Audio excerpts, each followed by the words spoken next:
ہمارا گھر کوٹ مٹن کے پاس ایک قریبی چک میں تھا۔ ان دنوں وہاں لڑکیوں کا اسکول نہ تھا، جبکہ مجھ کو پڑھنے کا شوق تھا۔ میرے شوق کو دیکھتے ہوئے بھائی نے مجھے قاعدہ لا کر دیا۔ جب وقت ملتا مجھ کو سبق یاد کراتے اور میں دھیان سے پڑھتی۔ جب شوق ہو تو کچھ مشکل نہیں ہوتا۔ جلد ہی میں نے پڑھنا لکھنا سیکھ لیا۔ ان دنوں دیہات میں تعلیم عام نہ تھی۔ کیسر بھائی نے اسی سبب راجن پور بوائز اسکول سے میٹرک کیا تھا۔ اس وجہ سے میرے بھائی کی ہمارے گاؤں میں بہت عزت تھی۔ قریبی بستیوں بھی ہر کوئی کیسر بھائی سے چٹھی لکھوانے اور پڑھوانے آتا تھا۔ یہ ہلکی سردیوں کے دن تھے۔ میں دھوپ میں بیٹھی سبق یاد کر رہی تھی کہ بھائی کے ساتھ ایک مہمان آ گیا۔ کیسر نے بتایا کہ یہ ہمارے چک کا نیا اسکول ماسٹر ہے۔ جب تک اس کی رہائش کا بندوبست نہیں ہو جاتا یہ ہمارے ساتھ ہی رہے گا۔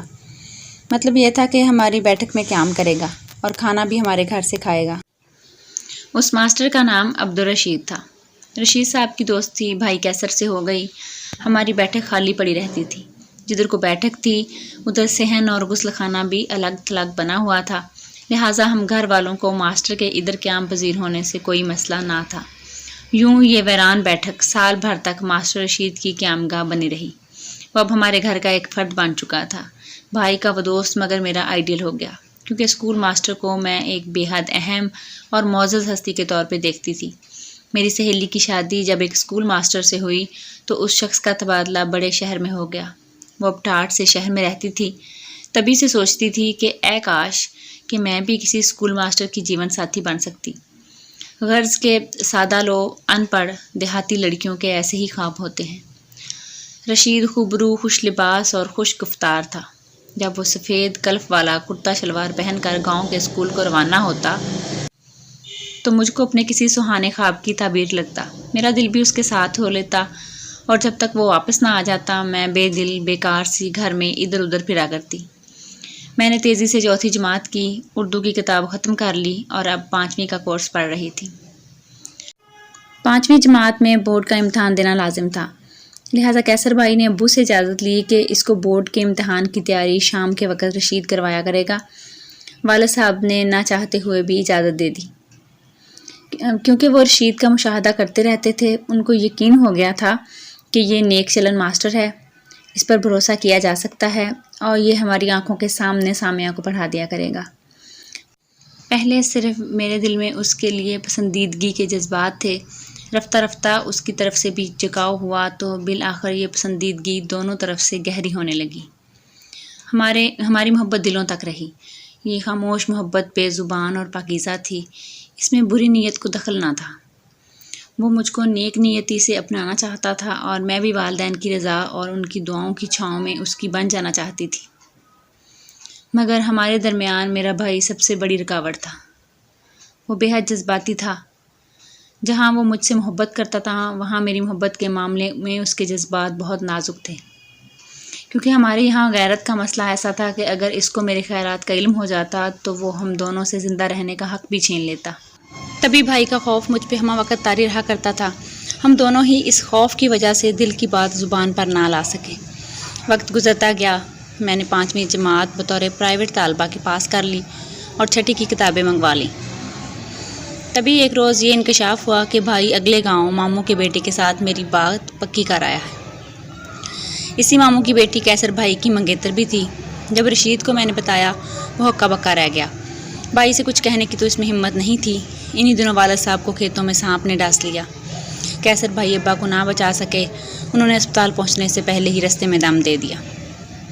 والد کی وفات کو 3 ماہ گزرے تھے کہ شادی کی تاریخ طے کر لی گئی۔ نئے چاند کو میری بارات آنے والی تھی۔ اب تو میری آنکھیں دریا سے سمندر بن جاتی تھی۔ گھر والے سمجھتے کہ باپ کی وفات کا صدمہ مجھے دن رات رلاتا ہے، مگر میں تو دوہرے صدمے سے زار زار روتی تھی۔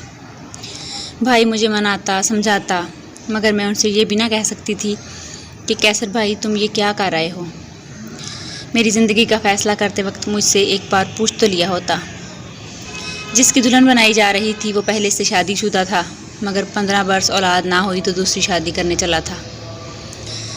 مراد عمر میں مجھ سے 25-30 برس بڑا تھا اور کیسر بھائی کو اس کی بہن صاحبہ سے محبت تھی۔ کیوں نہ ہوتی، وہ بچپن سے بھائی کی مانگ تھی۔ اب مراد نے یہ شرط رکھ دی کہ صاحبہ کی شادی کیسر سے تبھی ہو سکتی ہے اگر وہ اپنی بہن سامیہ کی شادی مجھ سے کر دے۔ یعنی پھر وہی ہمارے دیہاتیوں کے وٹے سٹے والی رسم جس کی بینٹ ہماری دھرتی کی ہزاروں لڑکیاں چڑھتی آ رہی تھیں۔ میں نے رشید کو کہا آج رات کو ملیں۔ اس نے کہا میں ضرور آؤں گا، انتظار کرنا۔ رات کا 1 بج گیا تو میں دبے قدموں صحن میں نکلی۔ گھڑونچی پہ درے گھڑے سے پانی نکال کر پیا۔ برابر میں وہ دروازہ تھا جدھر سے گزر کر ڈنگروں کے باڑے کو جاتے تھے۔ آتے ہی رشید نے جلدی سے مطلب کی بات کی۔ کہو کیا کہنا ہے؟ میں نے بھی حال کہنے کو وقت کا ضیاع جانا اور مطلب کی بات پر آ گئی۔ رشید، کیا تم کچھ کر سکتے ہو میرے اور اپنے لیے، یا پھر میں اس 45 سال کے ادھیڑ عمر کی لائی ڈولی میں بیٹھ کر اس کے گاؤں چلی جاؤں؟ کیا تم میں کچھ ہمت ہے؟ مجھے مرنے سے بچا سکتے ہو؟ تمہارے بھائی کا مجھ کو لحاظ ہے کہ وہ میرا دوست ہے۔ اچھا تو پھر لحاظ ہی کرتا رہ جا، میں تو قربان ہو جاؤں گی، تم بعد میں پچھتاؤ گے۔ یہ کہہ کر میں رونے لگی۔ وہ گھبرا گیا، کہنے لگا اب لوٹ جاؤ، کل دیکھ لیں گے، اس وقت یہاں ہمارا ہونا ٹھیک نہیں ہے۔ میں نے کہا پھر کل کھیت میں آ جانا۔ ٹھیک ہے۔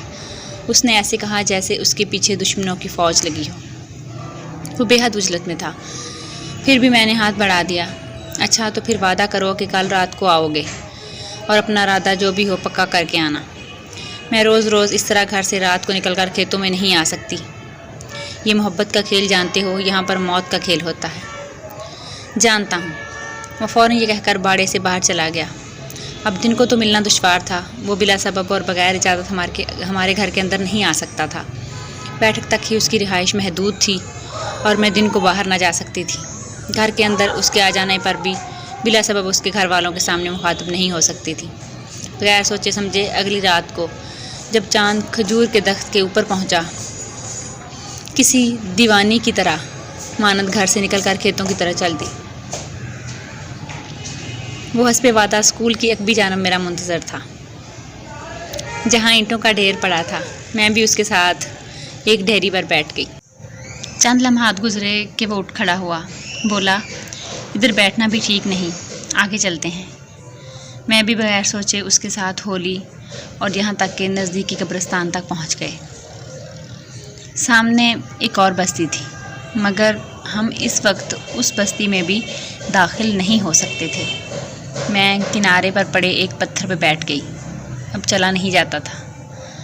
چاند کی روشنی مدھم ہو چلی تھی اور رشید کے ہاتھ میں جو ٹارچ تھی وہ بھی مدھم سی روشنی دیتی تھی۔ اب کدھر جانا ہے؟ میں نے لمبا سانس لیا۔ یہ تو مجھے بھی نہیں معلوم۔ تو پھر چلے ہی کیوں تھے؟ میں نے شکوہ کیا۔ تمہیں نے تو کہا تھا کہ میرا ساتھ دو، سو میں تمہارا ساتھ دینے کو چل پڑا۔ اس کا جواب بے وقوفانہ لگا۔ اچھا تو اب کیا کرنا ہے؟ کیا واپس چلیں؟ واپس جاتے صبح ہو جائے گی، دھر نہ لیے جائیں گے۔ اچھا ایسا کرو گے، یہ سامنے جو ٹوٹی ہوئی کوٹھڑی سی نظر آ رہی ہے، اس میں چل کر بیٹھتے ہیں اور آگے کی سوچتے ہیں۔ رستے سے اٹھ کر ہم سامنے نظر آتی کوٹھڑی کی طرف چل دیے۔ کچھ دور چلنا پڑا۔ یہ کوٹھڑی نما ایک چھپر تھا جس کے اندر قبر بنی ہوئی تھی۔ قبر کے سرہانے بڑا سا شگاف تھا۔ رشید نے روشنی ڈالی۔ شگاف میں گڑا نظر آیا، گویا کہ بہت پرانی قبر تھی، اور اب اس شگاف کے اندر کس قسم کے جانور دھوپ سے بچنے کو آرام کرتے ہوں گے۔ اب مجھے خوف آنے لگا۔ میں نے کہا یہ کوٹھڑی نہیں، یہ تو قبر ہے۔ وہ بولا تو اس میں تھوڑی دیر آرام کر لیتے ہیں۔ مجھ کو جھرجھری آ گئی۔ کیا قبر میں تھوڑی دیر کو آرام کیا جاتا ہے؟ یہ تو مرنے والوں کی آخری آرام گاہ ہوتی ہے۔